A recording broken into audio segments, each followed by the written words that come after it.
यांची बंडखोरी चालू देणार नाही, लवकरच बाळासाहेब ठाकरेंना पकडणार, अशी एक बातमी सारखी यायची.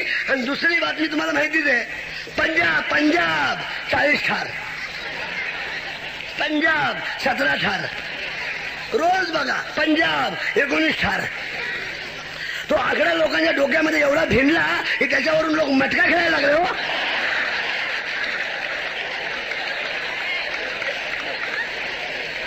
म्हणजे फार पूर्वी लोक पेपरामध्ये शेवटचा कोपरा बघायचे, आता पहिला फ्रंट पेज बघतात. काय पंजाबमध्ये किती? 17, एकाची सत्ता नक्की. आज काय किती? 57, याची सत्ता नक्की.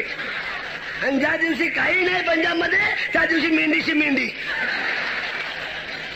आणि दुसरी बातमी ही की बाळासाहेब ठाकरे यांना पकडणार.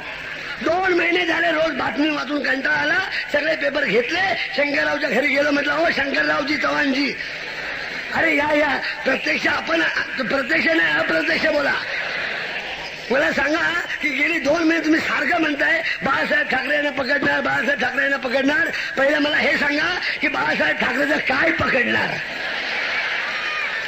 हात पकडणार, पाय पकडणार, डोकं पकडणार, कान पकडणार, काय एक अवयवाचं नाव तर बोला. कारण अख्खा बाळासाहेब ठाकरे पकडणे शक्य नाही.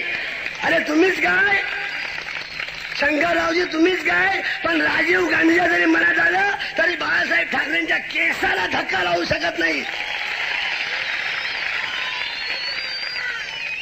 केसाला म्हणजे डोक्याच्या म्हणतोय मी.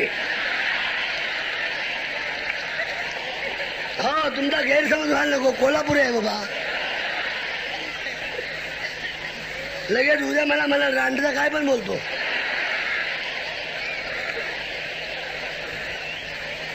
ते गेले आणि दुसरे आले, म्हणजे पंत गेले आणि राव चढले. तो वाटच बघत होता. बघा, मराठी माणसामध्ये इतका हलकटपणा असू नये विश्वासघात करण्याचा. नाही, अनेक लोकांनी विश्वासघात केले असतील. प्रेमामध्ये आमचा सुद्धा विश्वासघात झालेला आहे, नाही असं नाहीये, पण त्याला काहीतरी मर्यादा आहे. हो, पण एक शरद पवार काँग्रेसमधून हाकलून दिल्याबरोबर यस नावाचा पक्ष काढतो, काँग्रेस यस, आणि त्याला लोक त्याचा लीडर बनवतात. आपल्या पार घामाचे रक्ताचं पाणी करून त्याला विरोधी पक्षाचा नेता बनवतात, त्याच्या विश्वासाने त्याच्या गळ्यामध्ये मान टाकून. आणि हा माणूस सगळा पक्षाचा विचार न करता त्याला फक्त कळलं की एक खुर्ची खाली होते मुख्यमंत्र्याची, एवढं कळलं. पक्षाचा विचार घेतला नाही, कार्यकर्त्यांना विचारलं नाही, काही नियम सगळे तोडले. उजे उडाले ते एकदम आईमध्ये गेले. आय घातली नाही, आईमध्ये गेले. मी बोललो नाही बा, पण वाईट नाही, बरोबर आहे. पण सदरा घालणे म्हणजे सदरा स्वीकार करणे, चप्पल घालणे म्हणजे चप्पलेचा स्वीकार करणे, डोक्यात टोपी घालणे म्हणजे टोपीचा स्वीकार करणे, तसे आय घालणे म्हणजे काँग्रेस आयचा स्वीकार करणे. मी मराठी आहे बोलत नाही, इंग्लिश आहे बोलतोय. तिकडे गेले, बरं गेले तर गेले, आमचं काय म्हणणं नाही. खुर्चीवर बसल्यानंतर मुख्यमंत्री बोलत की नाही की बाबा मी रस्ते करीन. लोक हो आता मी मुख्यमंत्री झालेलो आहे, तेव्हा कसली तुम्हाला कमतरता पडणार नाही, तुम्हाला दूध मिळत नाही मी देईन, सोय करीन. तुमच्या गावाला पाणी नाही, तुमच्या घरात नळ बसवीन. अहो पहिला आहे, हो दुसरा बसवीन माझ्यातर्फे. करायचं नाही, पण बोलायला काय हरकत आपल्याला. काय पाहिजे बोला. तुमच्या घरी मोरी नाही, मी मोरी करून देतो. तुम्हाला बायको नाही, मी ते बघा तुमचं तुम्ही आपलं. असं काहीतरी बोलायचं की नाही. ते दिलं सोडून त्या राजीव गांधीला पारशाला खुश करण्याकरता हा शरद पवार आसनावर बसायच्या अगोदरच लगेच दंड ठोकून म्हणतो की शिवसेनेची पाळमुळं उपटून काढीन. शिवसेनेची महाराष्ट्रामधली पाळमुळं उपटून काढीन.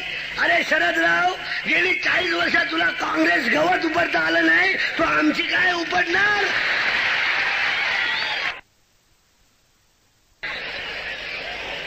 ह्या गोष्टी मंत्र्याला शोधतात घ्या हो. आणि पुन्हा म्हणतात दादा कोण काय डबल मिनिंग बोलतो. ते एवढं भागलं नाही. त्याचं कार्ड ते सुरेश कलमाडी त्यांनी छाती फुगवली की शिवसेनेवाल्यांना, कुठल्याही शिवसैनिकाला खंडाळ्याच्या घाटावर चढू देणार नाही. अरे कलमाड्या, चढायच्या गोष्टी मराठी माणसाबरोबर करू नकोस. आमचा तानाजी माणूस रे रात्री मध्यरात्री 2:30 वाजता कडा चढलाय, कडा. तू फक्त बोर्ड दाखव तुझ्या घरात कुणावर चढायचं ते साल्या.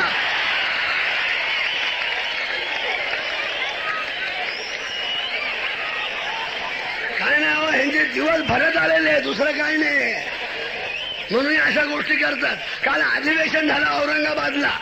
ते काय केलं तर पहिलं इथे अधिवेशन झालं पुण्याला शिवसेनेचं. 5 लाख शिवसैनिक 3 दिवस पुण्यामध्ये, आणि शांततेत झालं. शिवसेना आणि शांतता ह्या परस्पर विरोधी गोष्टी आहेत. आम्ही काय RSS वाले नाही, एकता कदमखोर.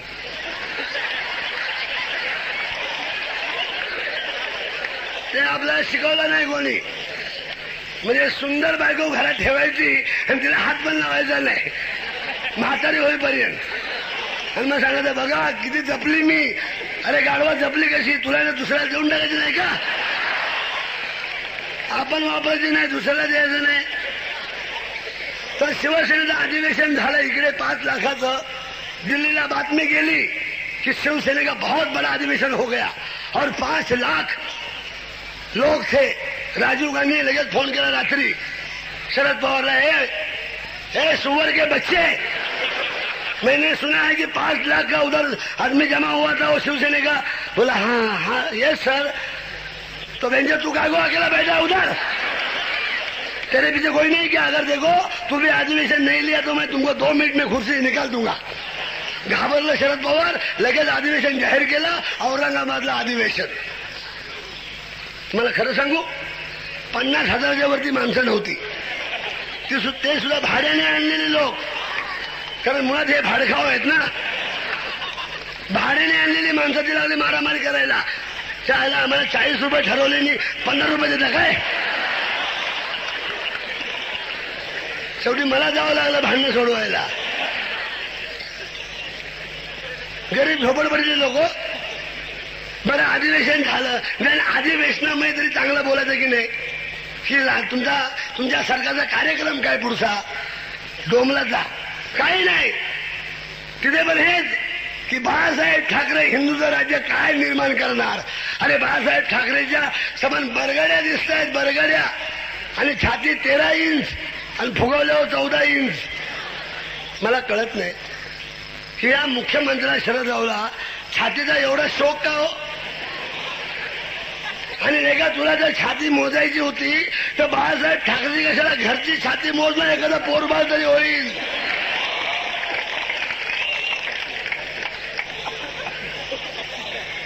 याच्यामुळे सगळे इतिहासामध्ये फसले होते. शाहिस्ते खान त्याने विचारलं औरंगजेबाला कि जहापना वो शिवाजी कैसा है? पतला, बिल्कुल बाल ठाकरे जैसा है, सब वो बरगड्या दिखता है उसका. इकडे आला, पुण्या शनिवारवाड्यात राहिला आणि 4 महिन्यात परत गेला. औरंगजेबाने विचारलं क्यों शाहिस्ते खान क्या लाया? बोला 1 हाथ मुश्किल से लाया हूं, 1 गया. त्यानंतर अफजल खान उठला, खाविंद मुझे हुकुम करो, सिर्फ इतना बताना शिवाजी कैसा है. बाल ठाकरे को देखा है? बोला हाँ देखा है. वैसा ही है समझो. अरे तेरी बरगड्या फसला दिखते क्या? तो दबा के मार दूंगा.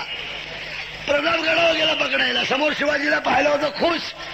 अरे एवढासा माणूस, ह्याला कसा मारू? सारखा विचार चालू.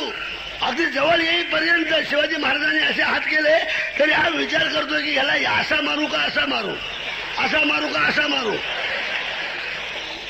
शेवटी शिवाजी महाराजांनीच मिठी मारली. मिठी मारल्यामुळे लक्षात आलं की ह्याला मारायचंय.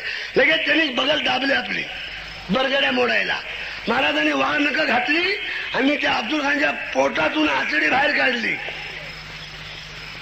तेव्हा पवार साहेब, तुम्ही बाळासाहेबांना कधी मिठी मारू नका. शिवाजी महाराजांनी अफजल खानाची आचडी पोटातून काढली, पण बाळासाहेब ठाकरे तुमची आचडी कशातून काढतील माहिती आहे का? हे असले मुख्यमंत्री, हे आली रता